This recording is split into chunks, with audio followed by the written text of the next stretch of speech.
அன்பான கர்த்தருடைய பிள்ளைகளே, ஆண்டவராகிய இயேசு கிறிஸ்து உயிரோடு வாழ்ந்த நாட்களிலே பல கிராமங்களுக்கு பட்டணங்களுக்கு கடந்து போய் பரலோகத்தை குறித்தான சுவிசேஷத்தை பிரசங்கித்தார். இயேசு எங்கெங்கெல்லாம் புறப்பட்டு போனாரோ கர்த்தருடைய வல்லமை கடந்து வந்து என்னது செய்தது? அந்த சமயத்திலே நோய்களையும் கொடிய வியாதிகளையும் பொல்லாத ஆவிகளையும் கொண்டிருந்த அநேகரை அவர் குணமாக்கி அநேகர் குருடர்களுக்கு அவர் பார்வையளித்தார் என்று வேதம் சொல்லுகிறது. ஆம் கர்த்தருடைய பிள்ளையே, ஒருவேளை நீங்கள் மருந்துகளால் மருத்துவர்களால் கைவிடப்பட்ட நிலைமையோடு காணப்படலாம்.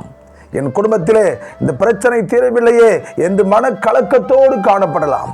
கர்த்தருடைய வல்லமை உன் எல்லைக்குள்ளே கடந்து வரும் பொழுது, கர்த்தருடைய பிரசன்னத்தின் மகிமை உன் எல்லைக்குள்ளே கடந்து வரும் பொழுது, கர்த்தருடைய குணமாக்கும் வல்லமை உன் எல்லைக்குள்ளே கடந்து வரும் பொழுது, ஆண்டவராகிய தேவன் உன் வாழ்க்கையிலே உனக்கு வாழ்வளிப்பது அதிக நிச்சயம்.